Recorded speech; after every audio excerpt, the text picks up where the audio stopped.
The studio lights beamed like 1,000 suns behind the polished glass table. Leaders from across the globe sat still, their faces tense. At the center, U.S. President Donald Trump leaned forward, voice-owing through the live feed. African nations talk about dignity. But where is your power? Where is your global influence? Leadership isn't given. It's earned. A murmur rippled through the room. Captain Ibrahim Traoré sat beside the ruined president, his face calm, his fingers folded neatly. He didn't flinch. His silence was louder than applause. Fear felt heavy. Even the camera crew stood frozen. Trump smirked, thinking he'd won. Leadership, Trump repeated, is not for those who beg at the table. Suddenly, Traoré shifted. He turned slowly and looked straight into Trump's eyes. Then he said it. "You're not fit to lead the world." Gasps. A heartbeat skipped. Then silence.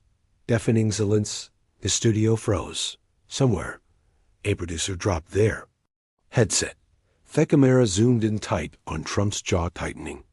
And in that moment, something shifted forever. Within minutes, the internet exploded. Traoré Trump trended in 40 countries. But inside the Geneva studio, no one moved. Trump's face stiffened for once. Words didn't come easily. "Excuse me." Heffinally spat. "What did you say?" Traoré didn't raise his voice. He didn't blink. "I said, you're not fit to lead the world because leadership requires humility, and the world is tired of being spoken down to." The air turned electric. One of the African delegates quietly wiped his eye. The global broadcast continued, cameras flicking. From Trey's composed face to Trump's rising anger. "You come here to insult me," Trump snapped. "I gave your continent aid, respect." Trey responded steady as ever. "You gave us what served you, not waffened us." His voice was soft, but it hit like thunder. Trump's face flushed red, but the studio still quiet. The moderator dared interrupt. Viewers around the world clutched their phones. Children in Ouagadougou watched beside their mothers. Veterans in Detroit turned up the volume. African students in Paris held back tears because for the first time in a long time, someone was speaking not with rage, but with truth. And the world wasn't ready. Backstage, CNN anchor Danielle Morris wiped a tear. She had covered wars, scandals, protests. But this moment, it was different. Her earpiece buzzed. "Stay with this. Viewership is skyrocketing." She stepped into the frame, trembling slightly. "We're witnessing what may be one of the most historic live moments in recent political memory." In the background, Trump leaned back in his chair, lips pressed tight. "How dare you lecture me?" he finally growled. But Trey didn't fight. He simply replied, "The world is not your audience. It's your responsibility." Then he did something no one expected. He reached into his pocket and pulled out a photo. It was old, faded. He held it up. "This," he said quietly, "is my mother. She died carrying water on her head for 10 miles. So forgive me if I didn't see leadership the way you do." Therum gasped again. Trump opened his mouth. But again, no words came on Twitter. Tears poured into the comment sections. "I'm crying at work." He didn't shout. He just told the truth. This is not just politics. This is humanity. And in living rooms across the globe, people whispered the same words. "Who is Ibrahim Traoré?" The tension hadn't lifted. Trump's lips moved, but no sound came out. His cheeks flushed. His eyes darted left, then right. For a man used to control, the silence was unbearable. "What gives you the right?" Trump finally burst out. "You who were born in a country with no power, no economy, no seat at the table. What gives you the right to question me?" The air in the room went cold. Captain Ibrahim Traoré sat perfectly still, hands folded, face unreadable, not angry, not defensive, just still. Then he replied, The same thing that gave my mother the right to carry water. For our family in the Hudson. Survival. A woman in the back gasped. One of the moderators lowered her eyes. You lead from podiums, Traoré content, but we lead from pain. There was a different silence this time, a heavy one, the kind that wraps around heart and squeezes. Trump opened his mouth again, but Traoré gently raised one hand. Let me finish, and somehow everyone, even Trump, listened, because this wasn't just a replay. It was a quiet storm. Traoré reached into his breast pocket and slowly unfolded a worn photograph. It was crinkled, sun-faded. A young African woman stood beside a clay house. She held a baby in one arm and a bucket of water in the other. Her feet were bare, her eyes tired but proud. This is my mother, Traoré said. She was 16 when she gave birth to me. She died before I turned 12. I never knew anything but hunger and heat until I joined the army. The studio froze. Even Trump's posture changed. This picture is the only thing I carry with me when I travel. Not a flag, not medals. Her because she reminds me of who I fight for. A few audience members looked away, blinking fast. One journalist visibly wiped a tear. Mr. Trump, Traoré content. You think leadership is a booty tools and trophies, but for some of yous it's about not letting our mothers die in vain. His voice cracked just a little, enough to break something inside Ivarian watching. You insult Africa, but Africa gave birth to me, and I will never forget her. The world watched insolence, and for the first time, even Trump did too. The broadcast was still rolling. Social media was in chaos. Millions were already calling it the Geneva moment. But inside the studio, time felt like it had stopped. So, what's your plan then, Captain? Trumpist bitterly. To scold us insolence? Trey slowly turned to the moderators, then looked back at Trump. No, my plan is to remind the world. That power doesn't mean truth. And sometimes truth has to come from those you least expect. His voice was low, steady, full of something older than politics. Wisdom. You said Africa has no power. True-headed. But what we have, what you've lost, is humility. That word echoed. Humility. Across the world, children watched with their parents. People paused in airports, in taxis, in classrooms. Leadership with humility, Traoré said softly, is just a performance. Trump sat back, visibly shaken, his jaw clenched again, but his eyes flickered with something rare. Wasted respect? Trey didn't gloat. He didn't smile. He just breathed in and exhaled. And in that breath, the world heard a new kind of leadership. Quiet, painful, real, and sudden livery, very human. The words hung in the air. You're not fit to lead the young. World. Camera zoomed in on Trump's face, stiffened tight like a clenched fist, his lips pressed thin. His eyes betrayed a mix of shock and fury, but no one spoke. Not moderators, not the other leaders, not even the crew. The silence stretched painfully long, like the moment before a thunderstorm. Troe. Acute sat calm as a river, steady and unmoving. Suddenly, Trump's voice broke through silence, sharp and low. Who do you think you are?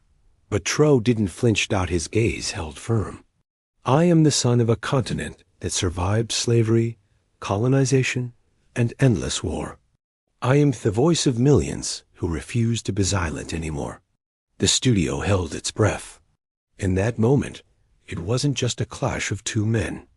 It was history itself folding a mirror up to the world. As cameras continued rolling, Traoré leaned forward, his voice calm, but carrying weight. Leadership isn't about the size of your bank account or the number of missiles you own. It's about the strength to face the truth. Trump's jaw tightened again. But this time, Traoré wasn't speaking to him alone. He was speaking to every young African, watching from a small village. Every mother struggling to feed her children. Every person who had been told they didn't matter. His words were a beacon of hope wrapped in quiet defiance. Our strength comes from resilience, from rising despite the world's doubt. The studio lights seemed to dim, focusing in Leon Tro's steady expression. A Manuel carried his people's pain and pity in his shoulders. Across the globe, viewers felt something shift, an unexpected spark of hope in the darkness. Within minutes of the broadcast, the clip exploded across social media platforms. Traoré v. Trump began trending worldwide. Millions debated. Some cheered Traoré's courage. Others defended Trump's legacy. But one thing was clear. The world was watching. And listening like never before. In homes from Nairobi to New York, families paused their dinners to re-watch moment. Young activists in Paris heard the clip with tears in their eyes. Even journalists called it one of the most powerful political moments of the decade. And back in the studio, the tension was still palpable. Trump, visibly shaken, but trying to mask it, looked across the table. For the first time, he seemed unsure. Troé acute, however, sat silently proud, knowing this moment was bigger than any one person. It was a call to the world to rethink, to reflect, and to rise. After the broadcast, behind closed doors, the studio's atmosphere was sheavy. The producers whispered nervously. The cameras were turned off, but the silence spoke louder than any words. Traoré sat quietly in a small room, away from the spotlight. His eyes were tired, but steady. His mind traveled years back to his childhood village, where electricity was a luxury and clean water a dream. He remembered his mother's hands cracked and calloused from years of hard work, always reaching for him with hope in her eyes. That memory washes true power. Meanwhile, back in the main hall, Trump's advisors gathered, visibly unsettled. A man used to winning felt the sting of unexpected truth. Troé's words had done more than rattle a former president. They had pierced through decades of silence. Outside the studio, reporters scrambled to understand the meaning behind the calm defiance. Social media was exploding with messages of hope, pride, and fierce debate. For Troé, this moment was just the beginning. Hours later, in a quiet room halfway across the world, Troé's mother's prayer echoed softly in his mind. She had prayed for her son to be strong, not just strong in body, but in spirit. Her voice, though gone now, lived in him. May you always stand for what is right, even when the world tries to silence you. The words carried him through sleepless nights of preparation, through the hardest battles on the ground. That night, as the world watched the viral clip, a young African woman in a nearby village held her baby close. She was one of millions who saw in Traoré a reflection of their own struggles and dreams. For them, he wasn't just a leader, he was family. Troé's challenge to Trump was more than a political moment. It was a message of dignity for millions who had long been ignored. And as the world debated, his mother's prayer became a silent anthem, rising from the dust and hope of Africa's heartbeat. The days following the broadcast brought an unexpected wave. World leaders, activists, and citizens from all corners started to speak about the moment when Traoré stood tall and spoke truth. Outlets replayed the confrontation again and again. Children in classrooms watched the clip and whispered about a new kind of leader, a leader who spoke with honesty and heart. In Washington, a few politicians shifted uneasily in their seats. For the first time, men asked themselves, what does true leadership look like? Troé's calm defiance had sparked a fire, not just a fire of anger, but of hope, a hope that the world could change, that voices unseen could now shape the future. And deep inside, Troé knew this was only the start of a long journey. The eyes of the world were watching, and the world was beginning to listen. The morning after the broadcast, Tro Wakirli before dawn. The world's eyes had shifted onto him, and with that came an unbearable weight. He thought about the countless people who believed in him, the farmers struggling with drought, the children dreaming of school, the families hoping for peace. His heart ached knowing that many leaders had failed them. But failure was not an option for Tro. He had promised to be different, to lead with courage and honesty.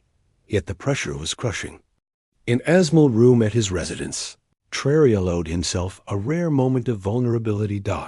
His hands trembled slightly as he touched a photo of his late father, his first hero, and a man who had taught him the meaning of resilience. Tears welled in his eyes, but he wiped them away quickly. There was no time for doubt. The world was watching, and he had to show them what true leadership looked like. Meanwhile, in villages across Africa, a powerful movement was stirring.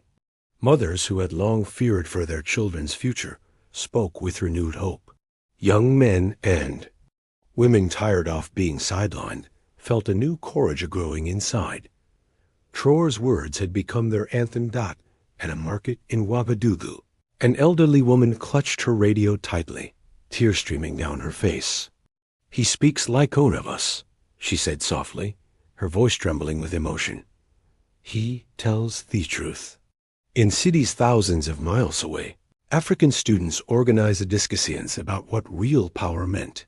The old ways of silence and submission were being challenged. And across the globe, people began to see Traoré not just as a leader, but as a symbol of dignity and strength. His message was clear. The future belonged to those who refused to be invisible. Back in Geneva, the calm surface hid a fierce battle. Traoré faced not only political opposition, but invisible forces determined to silence him. Threats came quietly through whispers in hallways, through muted calls in the night, but he did not waver. His staff saw a man who carried not just his own dreams, but the hopes of an entire continent. Late one night, as rain poured outside, Traoré sat by the window, staring at the city lights. He thought of his people, of the sacrifice made, and in that quiet moment, he made a silent vow. No matter the cost, he will never back down. The world might watch and judge, but his resolve was unbreakable, because this was more than politics. It was a fight for the soul of his people. The world waited breathless. Ibrahim Traoré stepped up to speak again, this time at a historic United Nations summit days after the broadcast. The hall was silent, every eye fixed on him. He looked beyond the audience toward the millions who watched. From homes, villages, and cities worldwide. His voice was steady, but carried the weight of history. "I am not here to challenge anyone's power," he said softly. "I am here to demand respect. Respect for all those whose voices have been silenced for too long." The words touched something deep in the hearts of many. Tears flowed quietly in audience from parents dreaming of a better future, from young people hungry for change. In that moment, Traoré became more than a leader. He became a symbol of hope, dignity, and courage. Esther's message spread like wildfire. Reactions poured in from every corner of the globe. Supporters rallied, inspired by his calm strength. Critics tried to tear him down, but her words felt hollow next to the truth he spoke. In Africa, communities celebrated. In classrooms, children learned about the power of standing tall. And even in places where politics was harsh and divisive, people found themselves moved, some to tears, others to reflection. For many, Traoré had rekindled a belief that leaders could be honest, compassionate, and brave. His stand against Trump was no longer just a political act. It was a beacon, and the world was starting to change. Months passed, and the viral clip remained a symbol of transformation. Traoré continued his work, not with arrogance, but with humility and an unbreakable commitment to his people. He visited villages, schools, and cities, always listening, always fighting for justice. On a quiet evening, Standing beneath the vast African sky, Traoré reflected on his journey. He thought of the mothers who prayed, the children who dreamed, and the countless faces filled with hope. His eyes welled up with tears, not of sadness, but of profound gratitude. This was more than leadership. It was love. And in that love, he found the strength to carry on. Thank you for joining this journey. If this story touched your heart, please like, subscribe, and share your thoughts in the comments below. Your support helps spread the message of hope and courage. Together, we can build a world where every voice is heard. Don't forget to hit the bell to never miss a story that moves you deeply. Let's keep this conversation alive. I'm waiting to read your thoughts.